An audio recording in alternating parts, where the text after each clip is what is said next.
Thank you very much, Crispin. This is a post-cabinet briefing. I've been requested by Minister Jackson Tembu, who is the responsible minister, to do this briefing because he's a student today in the School of Governance. And we want to wish all those students from cabinet and deputy ministers a very good class, including the mayors and across the country who are attending these classes. We will also join them next year in April. The 12th Brazil, Russia, India, China and South Africa Summit, well known as BRICS. Cabinet welcomes the outcomes of the 12th BRICS Summit, which was led by President Cyril Ramaphosa, hosted by the President Vladimir Putin of Russian Federation. The summit deliberated on the BRICS partnership for global stability, shared security and innovative growth.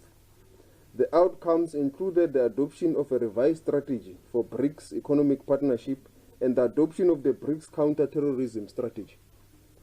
The Moscow Declaration adopted at the end of the summit expressed, among other issues, support for the African Union, Agenda 2063, and the efforts towards intensified integration and development in the continent, including implementation of the agreement on the African Continental Free Trade Area. The summit also noted progress achieved by the AU in addressing infrastructure gaps, particularly within the framework of the new Partnership for Africa's Development, and the importance of promoting investment to support industrial development, create jobs, ensure food security, fight poverty, and provide for Africa's sustainable development. The working visit by the President of Malawi to South Africa. Cabinet welcomed the recent successful working visit to South Africa by members of the Malawian government led by President Lazarus Chakwera. The meeting between President Chakwera and President Ramaphosa discussed bilateral, regional, and continental matters of mutual interest. South Africa remains committed to deepen and strengthening relations with Malawi through expanded trade and investment with the goal of achieving decent livelihoods in both countries. The two countries have cordial relations dating back many decades ago, even before some of us were born. Cabinet was also briefed on the issues of Mr. Shepard and Ms. Mary Bushiri, who fled to Malawi while out on bail of 200,000 each, following charges of fraud and money laundering. Cabinet was satisfied with the manner in which the Justice, Crime Prevention and Security Cluster has handled the matter, and the cluster will update the public on the developments regarding this matter. The extradition process has been initiated by the South African government and all law enforcement agencies that are responsible.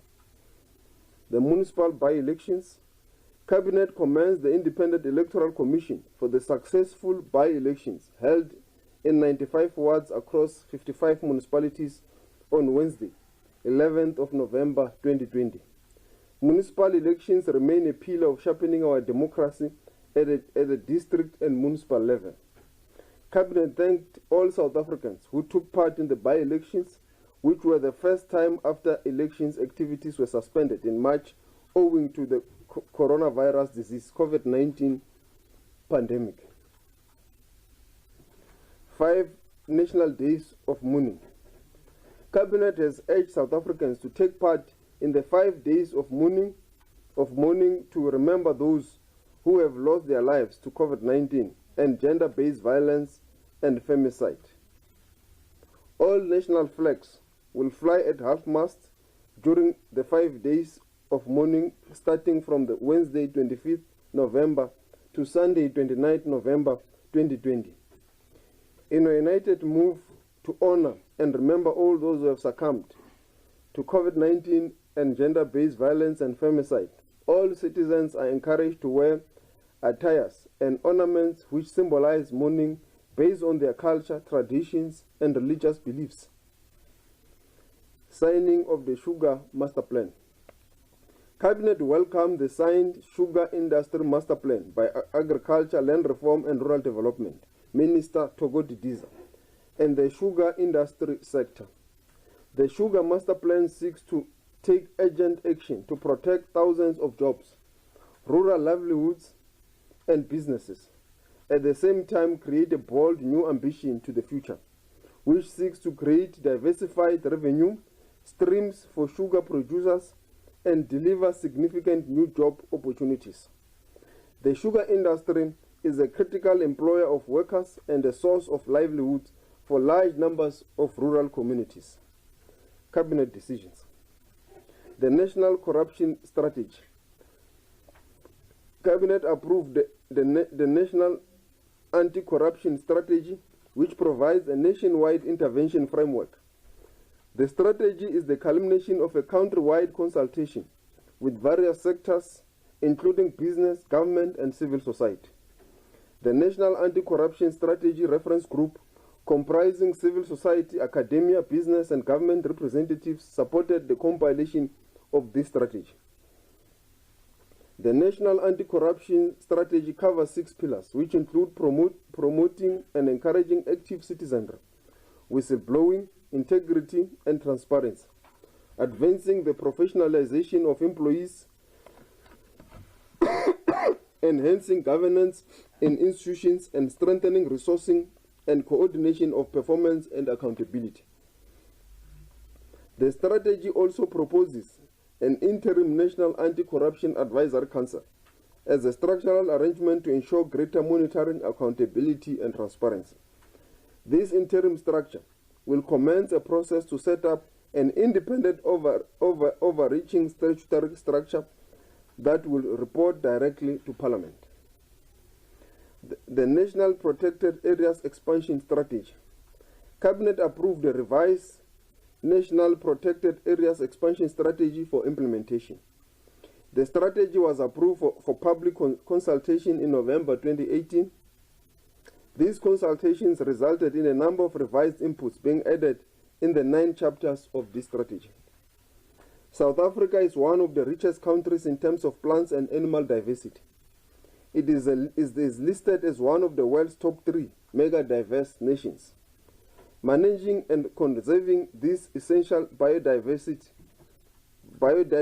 elements also contributes to creating jobs through tourism and nature conservation programs, and also serve as places of scientific research. The revised National Biodiversity Framework. Cabinet approved the publication of the National Biodiversity Framework for public comment. This is a sectoral plan of action to address the biodiversity threats identified during the scientific assessment of the state of biodiversity and ecosystem in South Africa, done by the South African National Biodiversity Institute in 2019. The most critical areas in the assessment report relates to freshwater ecosystems, rivers, estuaries, with freshwater fish being the most vulnerable of all the species. Commercial Forestry Sector Master Plan for South Africa 2020-2025. Cabinet approved the implementation of the Commercial Forestry Sector Master Plan for South Africa 2020-2025, which has been agreed upon by the industry, government, and labor. The plan balances environmental, economic, and social benefit from the forestry resources. It captures 7 key focus areas: expansion of the forestry resource and maintenance protection, transformation of the sector, value addition and processing, timber, theft and illegal activities, research, development, innovation and skills development, key inhibitors to the growth of the sector and institutional development, a national implementation framework towards the professionalization of the public services. Cabinet approved publication of the draft National Implementation Framework towards the professionalization of the public service. This is in line with the commitment made by the 6th administration to create a capable, ethical, and a developmental public service. The framework proposes 5 critical professionalization pillars which will be led by the National School of Governance in partnership with various institutions of learning. The 5 pillars include pre-entry recruitment and selection within the public service, induction and onboarding, planning and performance management, continuous learning and professional development, and career progression and career incidents. Policy proposal to amend the Public Service Administration Management Act of 2014 and the Public Service Act of 1994. Cabinet has approved policy proposals that seeks to amend the above-mentioned acts. Amongst other things, they propose a move towards a single public service, retention of the status of the NSG as a national department, and clarify the role of the Office of the Health Standards Compliance in respect of mechanisms for the coordination of norms and standards in the public administration. The policy proposal for the PSA include clarifying the heads of department in the Office of the Premier and the Presidency, and also correct some of the issues occasioned by various court judgments. The amendments are premised on furthering the single public administration initiative and also give effect to the policy reforms envisaged in the National Development Plan to build a professional public service. The single public administration initiative is underpinned by the principle to ensure efficiency, quality, and collaborative and accountable service delivery. Official Identity Management Policy. Cabinet approved the Official Identity Management Policy to be released for public comment. The policy proposes a number of changes, including amending the Identification Act of 1997 and alteration of Sex Description and Sex Status Act 40 of 2003 to align them with the Constitution of the Republic of South Africa Act 1996 and the Protection of Personal Information Act of 2013. It also proposes the integration of the National Population Register to enable a single view of a person with features to interface with other government and private sector identity management systems. It will integrate the current system into a biometric and enable identification system.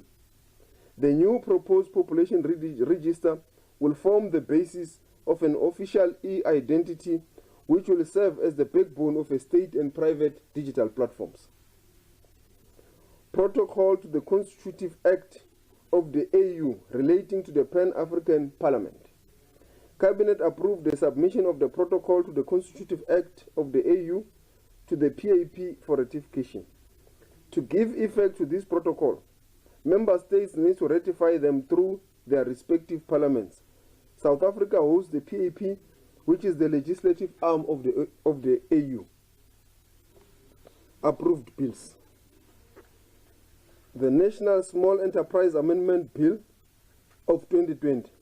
Cabinet approved the publishing of the National Small Enterprise Amendment Bill for public comment, which seeks to amend the National Small Enterprise Act of 1996. The amendments provide for the Office of the Small Enterprise Ombudsman Services and repeal the provisions for the establishment of an advisory body. The bill broadens access to justice for small enterprises through the Ombudsman Services, which will be tasked with considering and disposing of complaints by small enterprises. Implementation of the amendments will release greater stability to the sector and advance economic opportunity through the creation of job opportunities by small, medium, and micro enterprises. The National Youth Development Agency Amendment Bill. Cabinet approved the submission of the NYDA Amendment Bill for public comment. The amendments enhance the operational effectiveness of the NYDA in expanding its research and increasing responsiveness to young people's needs. Youth constitute nearly a third of the South African population, and implementation of this bill will go further in contributing towards building a highly skilled labor force and also increasing support for entrepreneurship of the youth. This will contribute towards addressing the triple developmental challenges of poverty, inequality, and unemployment. Upcoming events. 16 days of activism. Cabinet approved the theme, Women's Economic Justice Towards a Non-Violent and a Non-Sexist South Africa, for the 16 Days of Activism campaign, which is the high point of the 365 Days Against Gender-Based Violence and Femicide campaign. President Ramaphosa will launch the campaign on Wednesday, 25th November 2020, at the Sarah Baartman District Municipality in the Eastern Cape. The Emergency Response Action Plan to combat gender-based violence and femicide that was approved in 2019 commenced to give effect to support survivors, uplift awareness and prevention campaigns, improve laws and policies, promote the economic empowerment of women, and strengthen the criminal justice system. The adoption of the National Strategic Plan, which was revised by the President Ramaphosa early this year, takes forward the emergency response interventions that were started in 2019. The Interministerial Committee on GBVF, led by the Minister in the Presidency for Women, Children and Persons with Disabilities, Ms. Maite Mashavane, continues to oversee the mainstream operationalization of the program of the NSP. World AIDS Day, 1 December 2020. The theme for the World AIDS Day on 1 December 2020 were in this together, Cheka Impilo, underscores individual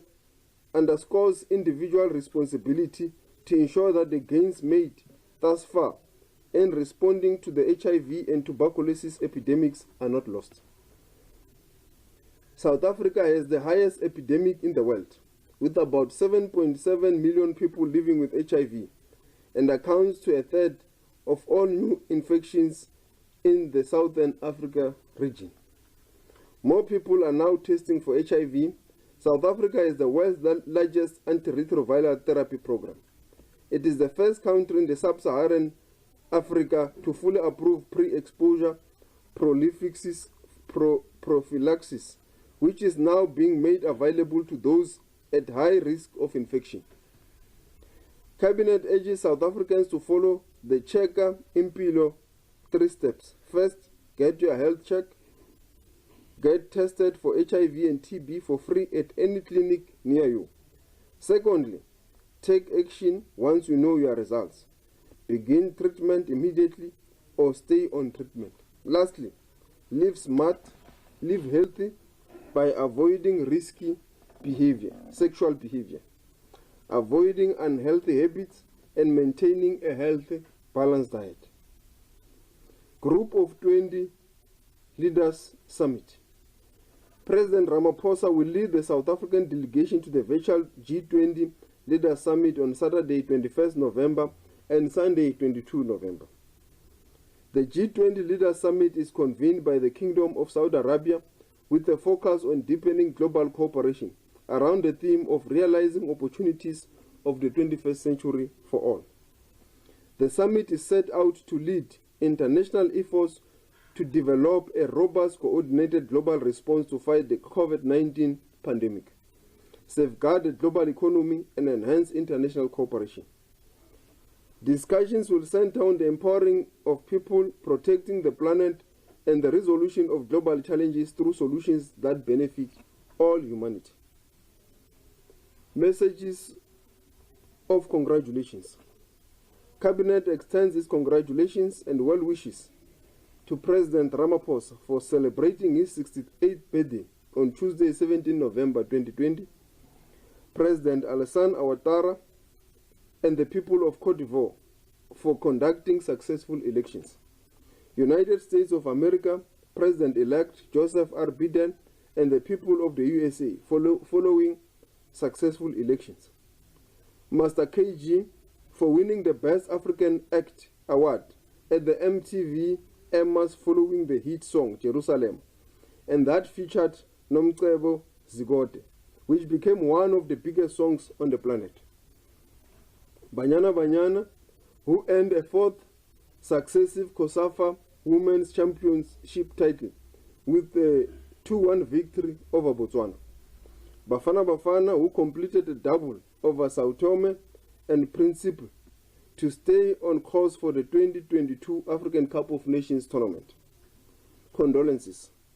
Cabinet sends condolences to the people of Ghana and the family and friends of Ghana's former president, Jerry Rawlings.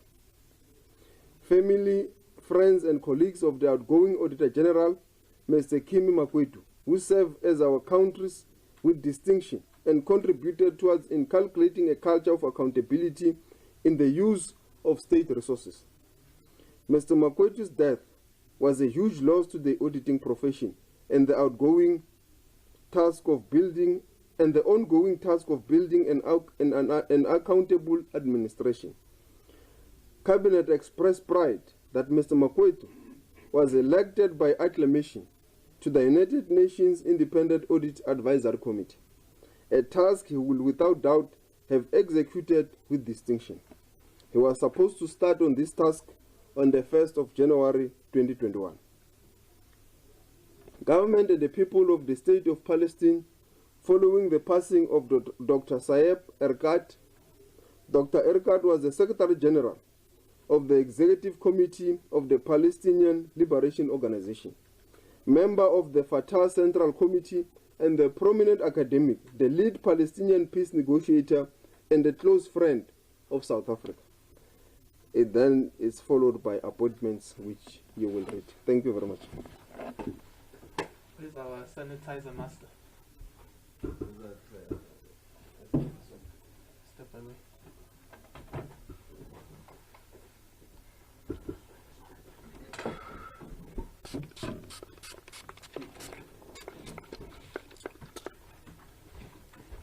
Thank you, Minister, for a comprehensive briefing. I'm sure everyone has heard Cabinet has been quite busy passing a number of policies, progressive ones at that. I'll now open up for questions, and I'll take a round of 5. I'll start with Cape Town to inquire if there's anyone in Cape Town. Cape Town, can you hear me? Yes, there are no questions in Cape Town, Chair. There are? There are no questions from Cape Town. Okay, thank you. I'll then come back to Johannesburg, and I'll start on our WhatsApp line. Are there any questions? I'll get questions from Jabu. Yes, please. I have a question from Paul Beshiata from Bloomberg. What outcome is the South African government looking for from the G20 summit? Will they seek debt relief for Africa at the meeting of the G20 finance ministers tomorrow? And I have another question from Alex Innes from Reuters. A couple of questions about the Bushiris. Does the government yet know how they left the country? Mr. Lamola said the extradition process has been initiated. Does that mean the South African government has formally asked the Malawian government to send the Bushiris back to South Africa? And have Malawian authorities said they will extradite them? Thanks. That's only 2 questions. Okay, I'll also then take Barry in-house. Thank you, Crispin. Good afternoon, Minister. Barry Bateman from ENCA. You say that you are satisfied with the manner in which the JCPS cluster is dealing with the Bushiri matter. If you can just give an indication of what is it about the way they're dealing with it that has satisfied Cabinet, you can provide some detail there. I also understand that there is an emergency cluster meeting today. Can you confirm that? And what is the purpose of that particular meeting? And then you said that the cluster would be providing feedback to the public. Can you say when that will be? Then related to that particular issue is the issue of our porous borders. We had Minister Motsoaledi who was talking about this the other day when he briefed Parliament. Is this an aspect that was, it's not on the agenda of the Cabinet meeting? Why was this not discussed? I mean, we had a friend, my colleague, for a story that was broadcast today on ECA. He walked on foot across the border to Zimbabwe to have a beer and came back over the last 2 days, just to demonstrate how easy this is, what is being done about that. And then I'm going to end off with this. Thank you for the indulgence. President Zuma walked out of the Zondo Commission of Inquiry today, despite a summons standing and not being formally excused by the chairperson, Justice Zondo. If you can put your legal hat on, I mean, what is this kind of conduct? How do you regard this conduct coming from a former president of South Africa? Barry, I'm sure you're not asking the Minister to give legal advice, but over to you, Minister. Why not?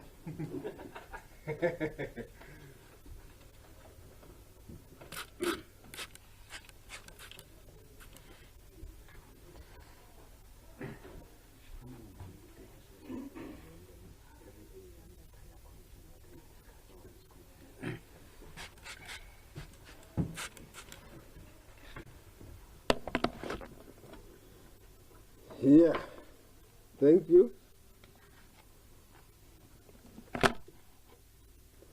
The objective of the delegation to the G20 summit has been stated in the statement that as part of international efforts to develop a robust, coordinated global response to fight the COVID-19 pandemic, safeguard the global economy, and enhance international cooperation. We in the developing countries and some of the third world countries expect that it should be a concerted effort to help the world emerge from these difficult conditions of COVID-19. All countries should find a way to work together to emerge from this difficulty. Hence, including the issues of vaccine and so forth, are processes that we believe belongs to multilateral institutions and the collective efforts of the entire group. On the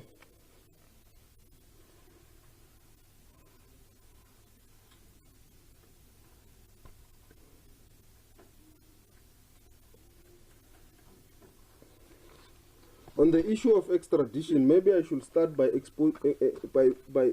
explaining how the extradition process works. It's a polycentric and a judicial process. Extradition is governed by bilateral and multilateral treaties, and some cases municipal laws. Each state member should comply with the extradition request sent by the court or prosecutor from another state, or from the administration or the executive. The requesting state should tender a formal extradition request to the territorial state, and request should contain the name of the fugitive, his alleged offense or offenses. The requesting state should submit evidence to prove the prima facie case against the fugitive offender. The arrest warrant should send along with the extradition request. The judiciary is the authorizing institution which has the power to take the decision upon the extradition. The arrest warrants are issued by courts, and these documents are corresponding through diplomatic channels or via central authority to central authority.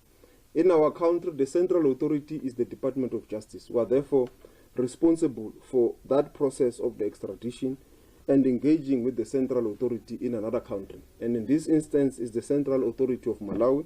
I've been duly advised that the central authority in Malawi is also the Minister of Justice. The extradition of the Bushiris is made on the basis of the SADC protocol on extradition and the bilateral treaty between the two countries. The Malawian authorities thus far have displayed very high level of cooperation. The following actions have been undertaken. A warrant of arrest were obtained by the Hawks on the 16th November 2020 and copies submitted to Interpol and the NCB in Lilongwe. Request to activate a red notice on the Interpol system was submitted by the Hawks on the 17th November 2020.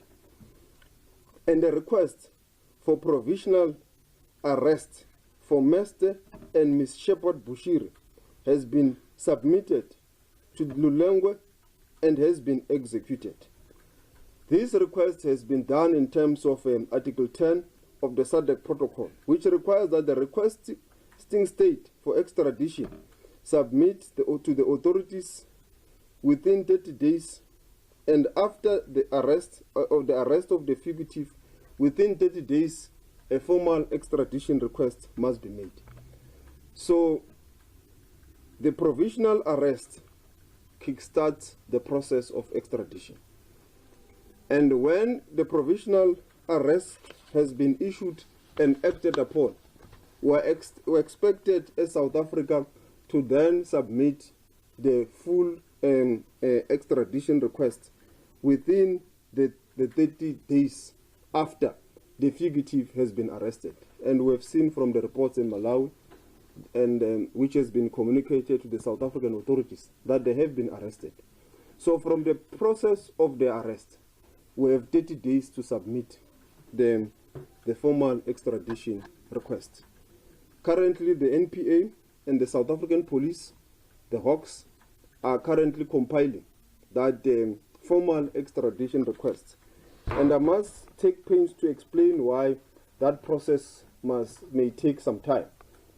although we've given them a time of 2 weeks to do it, because it needs to state with particularity the charges the fugitives are facing, the investigation, at which stage is the investigation, and when that has been done, it also provides all the information that the authorities may need, including what the SADC protocol demands.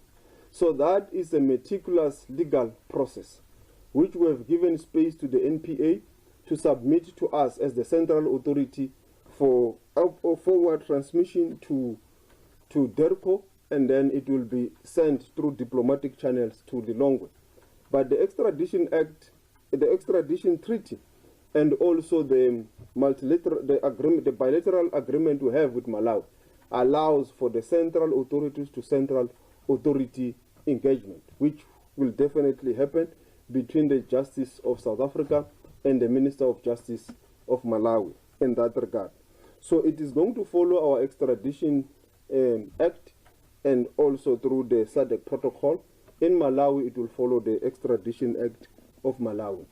It may take some time, but from our view and from our perspective, with all the information at our disposal, we are convinced that the Bushiris will come back to South Africa to stand trial. And they are guaranteed a fair trial in our country in terms of Section 35 of the Constitution of the Republic of South Africa. Our processes have been tested over time. The guarantee of a fair trial is not in dispute in the judicial system in our country, which has proven to be resilient, which has also proven to be fair, free, and without any influence from anyone. So there cannot be a claim of an unfair trial. So that one is clear from our constitutional prescripts, our laws, and also some of the treaties that we have acceded to in the international community in terms of human rights, in terms of the African People's Charter. As a country, we are compliant to that, and we will continue to do so. And there is no evidence that this country does not want to treat any accused person, for that matter, with fairness, with due process. It has always happened in this country, and it will continue. The Bushiris will not be the exception. So they will definitely come back, and the South African government is going to do everything in its power to ensure that they are returned to this country to face trial.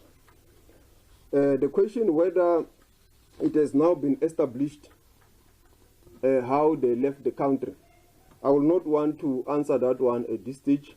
We will leave it to the cluster investigation processes, because we do not want to speculate. The investigation is still ongoing, but we understand the urgency of the matter in the face of the South African public, that there are lots of speculations out there, including on social media. All kinds of investigators are speculating what could have happened. But as government, we cannot speculate. We will want to give a report when there is an investigation that point with certainty how and when did they leave the country. And in due course, we will be able to tell this country. And I want to assure South Africans that we do understand the agency of the accountability and the explaining in terms of how they left the country. We will be able, at the point where the investigation is completed, to speak to that. You have asked me whether there was an urgent meeting of the cluster this morning. Yes, there was. And this item was on the agenda. And what I have just said was part of the meeting, to get where are we in terms of the extradition process, what is happening in Lilongwe, what has happened in the country, and also how far is the investigation in terms of how and when did they leave the country, which will then be communicated in due time. And I want to emphasize to the people of this country that we do understand the agency for us to explain, but investigations by their nature are complex, intricate, and sometimes can give you false leads. Hence, we want to communicate when we are certain and speak with certainty what could have happened and how did they leave the country. The issue of the porous border, why this cabinet meeting did not discuss the porous borders. Cabinet has always been seized with this issue of the porous borders of our country. As you are aware, the Border Management BMA Act legislation or bill should be soon operationalized by the President, which is the key component of addressing our border challenges as a country, which we believe will bring together all institutions that will enable us to manage the borders with the professionalism and the efficiency that it deserves. And I think Minister Mtswaledi has spoken on various occasions about this. On President Zuma walking out of the State Capture Commission, we obviously, as government, expect that the commission is going to do its job. All of us must support the commission's work and ensure that it reaches finality as expeditiously as possible. It is in the interest of the people of South Africa that the commission's report is finalized and we know what happened during that period. And we believe that the judge appointed to handle the commission is capable to handle whatever issue in the commission. Whether there is an application for recusal, he is capable to handle that matter. Whether there is an application for anything, whatever legal issues that are being ventilated in front of the commission, we believe the judge is capable to handle them. And I think up to so far, he has been handling the commission. Up until the judge brings us a report to say things are difficult in the commission, he can no longer do this and that. Up to now, the commission is running and it is running smoothly. We will expect that it finalizes its work, and we want to leave all legalities and arguments for now to the capable hands of Judge Raymond Zondo, who is the chairperson of the commission, to deal with whatever. And I believe he has said that he will deal with the issue that you have just asked me, and I believe he's capable to handle that. From the government perspective, we want to see the commission complete, finalize its job, give us the report, so that government begins to implement its recommendations. It is in the interest of the people of this country. I'm not sure if there's any other question that I might have missed, but I think I've answered all of them. Thank you.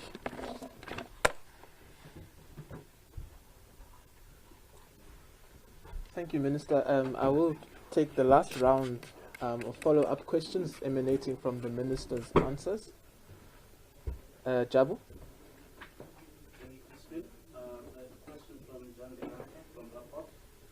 What are the cost implications of restructuring the public sales into a single entity?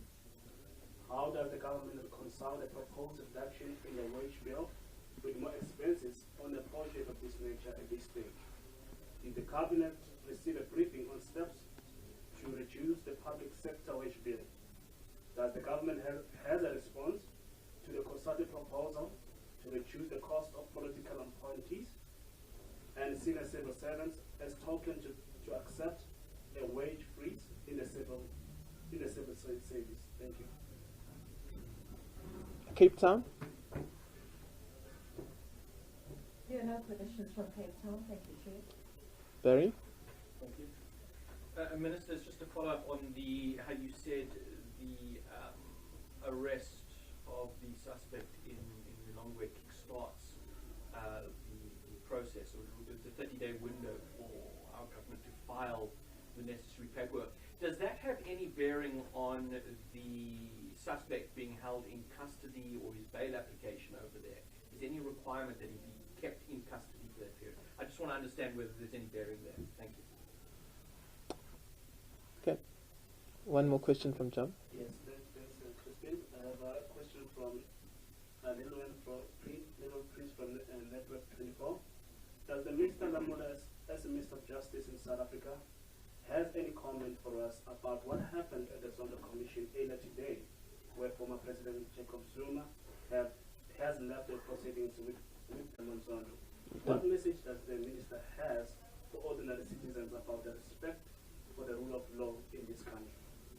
Yeah, maybe Minister can address the aspect of rule of law and respect, but he's already answered that question, and we can urge the colleague to review the tape. Minister?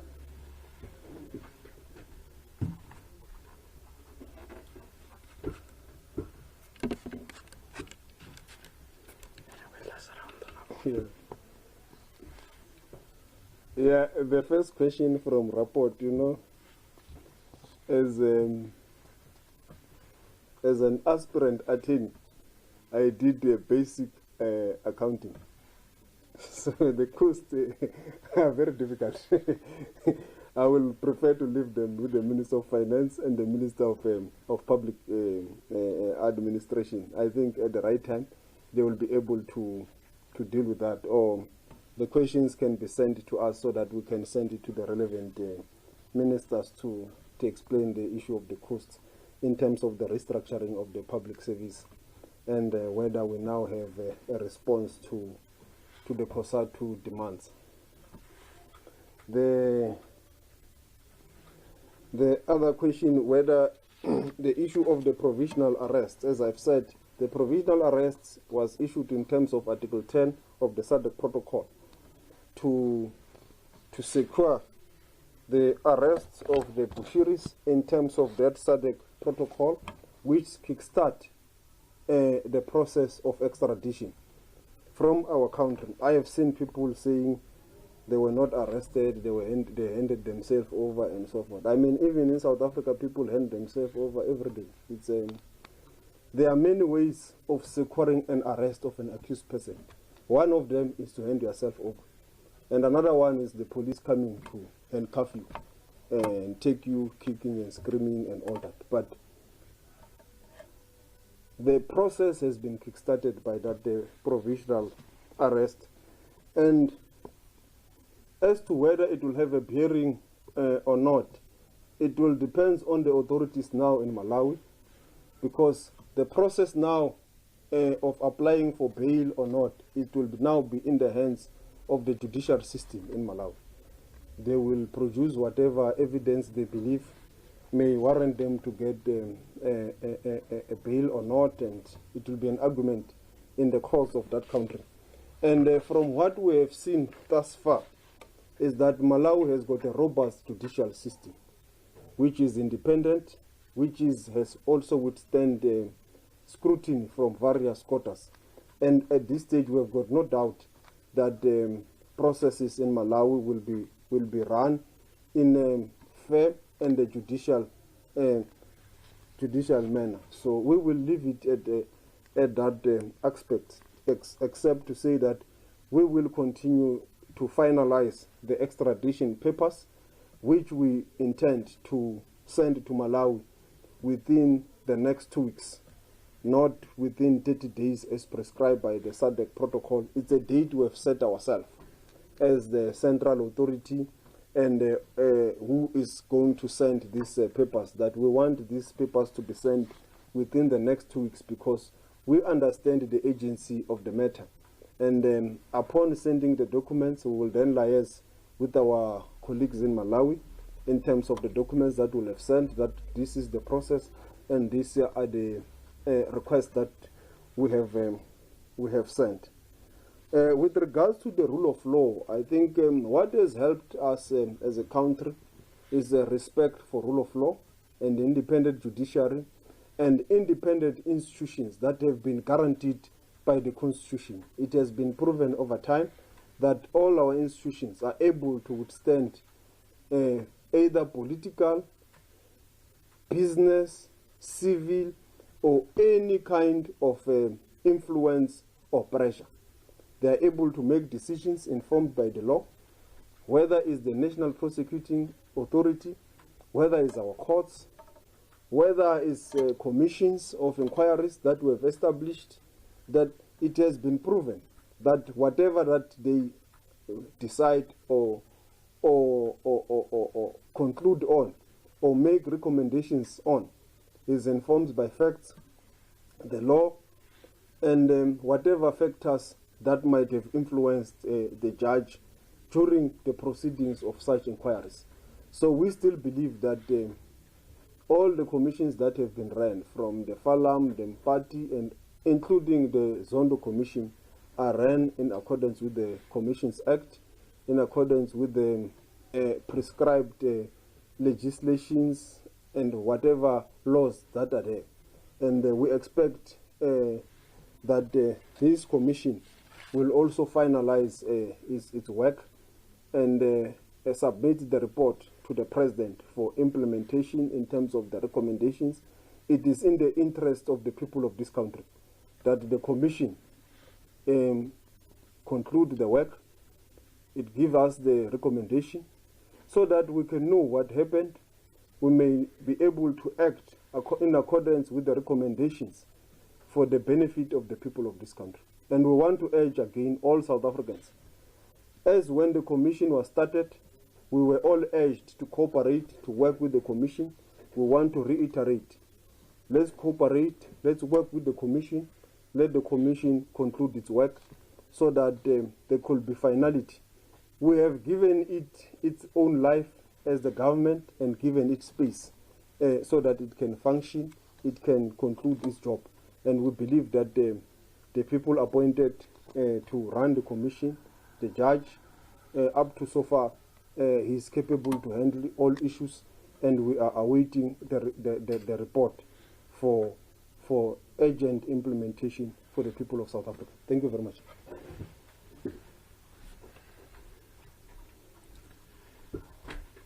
Thank you, ladies and gentlemen. That draws our post-cabinet briefing to a close.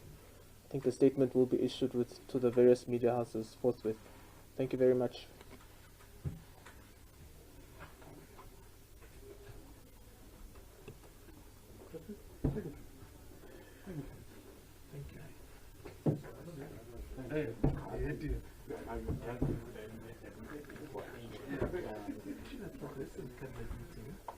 The issues that you addressed. Look at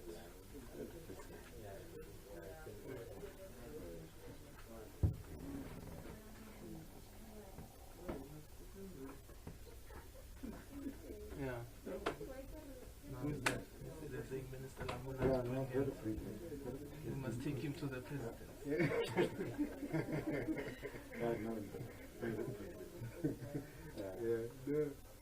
And actually, the advantage is that Masham.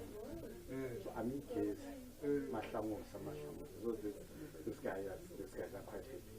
And Mawano go on a committee editors, Kurton very happy. That is fine. Yeah, it's helping them.